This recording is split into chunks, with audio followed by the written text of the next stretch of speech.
Entretien du marquis. Djokovic, victime des autorités australiennes, vient de gagner son procès, il vient d'être libéré et il pourra peut-être jouer l'Open australien. Je dis peut-être parce qu'à l'heure où j'enregistre cette vidéo, je ne sais toujours pas si le ministre de l'immigration va de nouveau lui supprimer son visa. Vous savez que le juge de la Cour suprême lui a permis de retrouver son visa. Eh bien, il y a une règle en Australie où le ministre de l'immigration peut annuler le visa de Djokovic sans donner de motif. Le seul petit problème, c'est que s'il l'annule, le juge a dit que l'Australie devrait payer tous les frais de Djokovic. Et on imagine aussi les dommages et intérêts. Alors, comme son visa serait annulé pendant une durée de 3 ans, ça risque de faire un procès gigantesque. Alors, est-ce que le ministre de l'immigration va quand même annuler le visa de Djokovic? On ne sait pas. Là, je suis sur un journal australien, manifestement non. Or, le juge avait dit que si ce soir Djokovic n'avait pas son visa annulé, il serait libre de se balader dans Melbourne. Donc, a priori, Djokovic peut jouer l'Open d'Australie. Il faut comprendre que Djokovic n'a commis aucun délit dans cette affaire, alors qu'il a été traité comme un criminel. Et c'est peut-être cela qu'il faut retenir de cette affaire, c'est-à-dire que quand vous êtes un non-vacciné, les autorités peuvent vous traiter comme un criminel, même si vous avez respecté la loi, même si vous avez respecté les protocoles. Alors, comment expliquer une telle situation? Il faut savoir en ce moment que le gouvernement australien est dans une mauvaise passe. Il a décidé d'ouvrir, en quelque sorte, le pays, de laisser courir le virus. Le problème avec Omicron, c'est qu'il est très contagieux. Alors, heureusement, il n'est pas très létal. Il suffit de regarder le nombre de gens en réanimation. Hein, c'est vraiment un nombre très restreint. Par exemple, dans mon état, c'est une 50aine de personnes. Hein, c'est tout, donc c'est rien. Et c'est un reste, non pas d'Omicron, mais de Delta. Donc, tout le monde a plus ou moins l'Omicron. Tout le monde est plus ou moins cas contact. À tel point que 10% des salariés de la grande distribution sont touchés par ce virus et sont absents de leur lieu de travail. Il faut donc imaginer que quand vous allez dans une grande surface en Australie en ce moment, les rayons sont vides parce qu'il n'y a personne pour les remplir, les gens sont malades. Cela crée un niveau de stress, de frustration de la part des Australiens, surtout qu'ils ont été travaillés par le narratif hein, vaccinez-vous, vaccinez-vous, et ils s'aperçoivent qu'ils sont malades malgré le vaccin. Alors le gouvernement est dans une situation difficile, il a peut-être instrumentalisé Djokovic pour redorer son blason.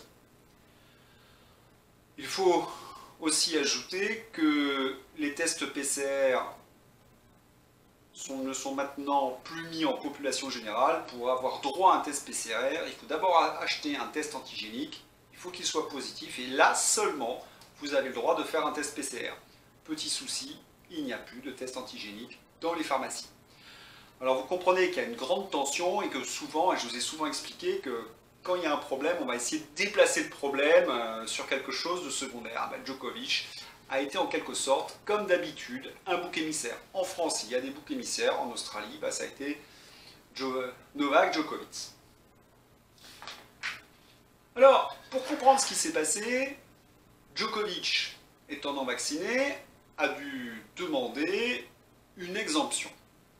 Il faut savoir que la Fédération australienne de tennis lui a donné son invitation et qu'avec les agents de Novak Djokovic, ils ont obtenu des autorités australiennes le visa et l'exemption qui va avec.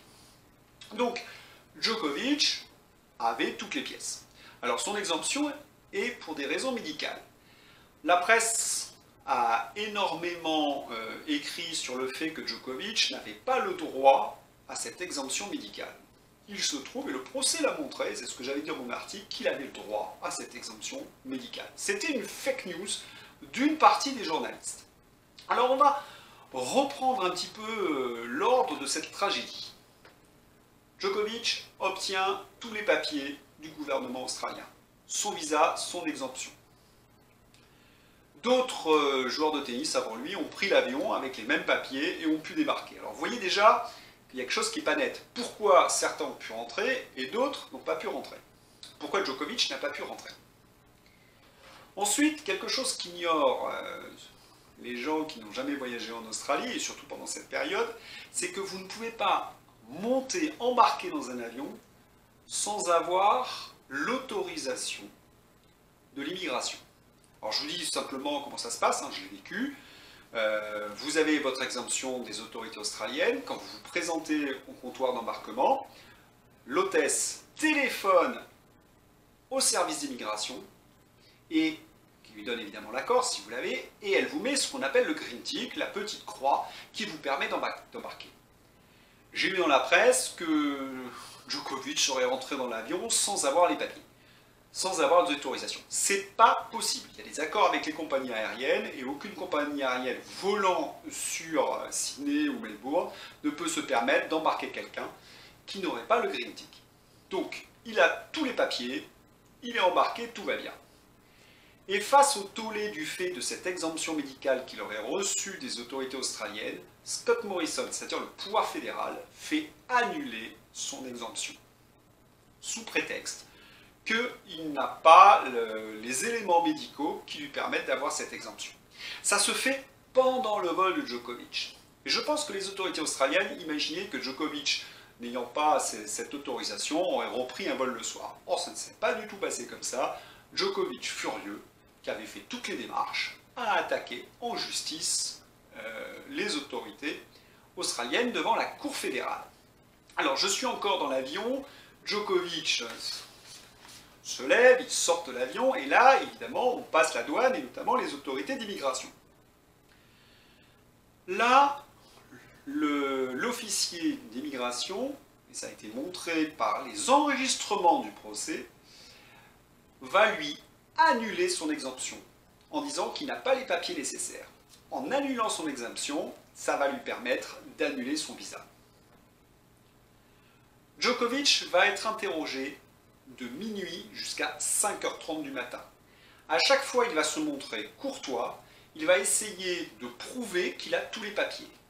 L'officier d'immigration va lui refuser d'accéder à ses papiers, d'accéder à son avocat. Pire, à 5h30 du matin, Djokovic épuisé demande du repos. On va lui accorder et on va le placer dans un centre de rétention pour immigrés illégaux. Alors, vous voyez le numéro 1 mondial qui a gagné 9 fois l'Open d'Australie, placé dans une prison, parce que le centre de rétention pour immigrés, c'est une prison.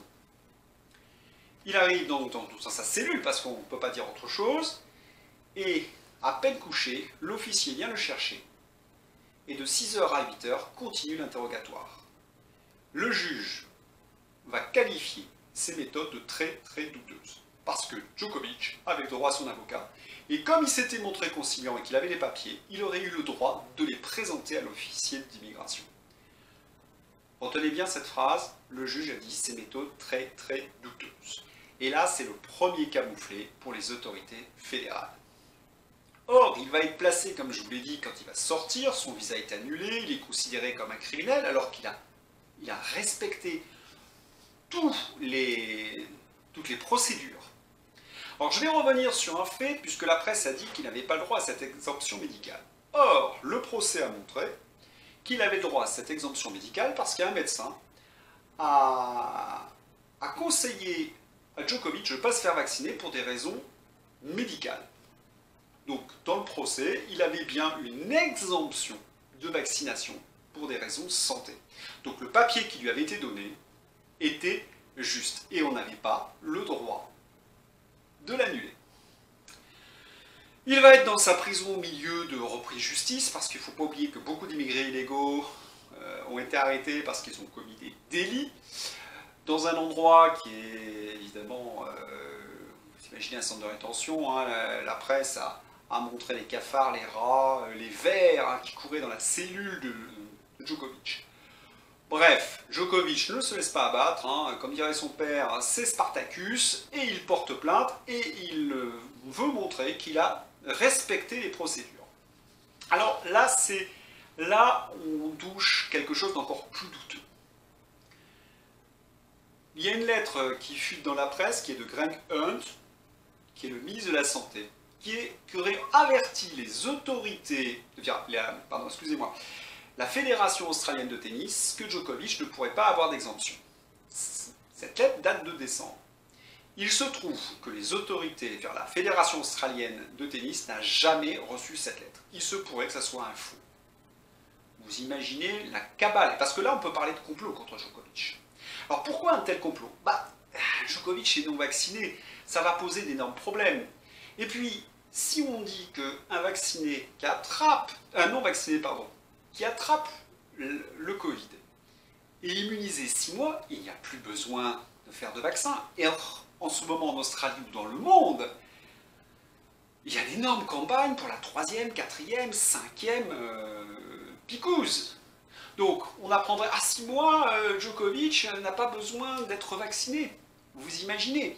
Donc, il fallait absolument éliminer ce numéro 1 mondial qui venait remettre en question le narratif.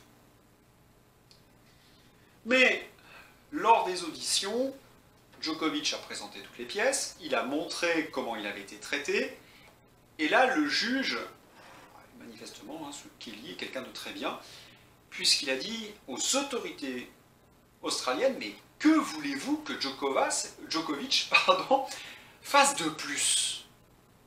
Il a respecté toutes les règles. Par contre, lors du procès, on a vu que l'État australien n'avait pas respecté ses propres règles. Cela a conduit à l'arrêt de la Cour. Le juge a annulé l'annulation du visa de Djokovic. Il est relâché. Alors il est dans un lieu secret, on ne sait pas exactement où il est.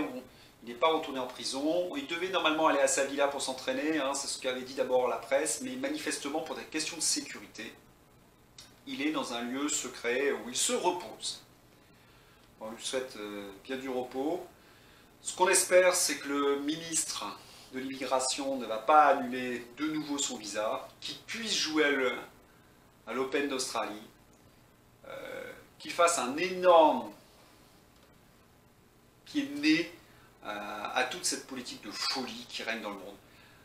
Et si vous voulez, moi ce qui m'a un peu attristé dans cette affaire, c'est que les autorités australiennes, notamment Scott Morrison, à un moment donné, avaient dit qu'il faut laisser les non-vaccinés tranquilles, il faut raison garder, maintenant nous sommes vaccinés, et que comme il a été attaqué parce qu'il a tenu cette position, pour redorer son blason, il a attaqué un non-vacciné.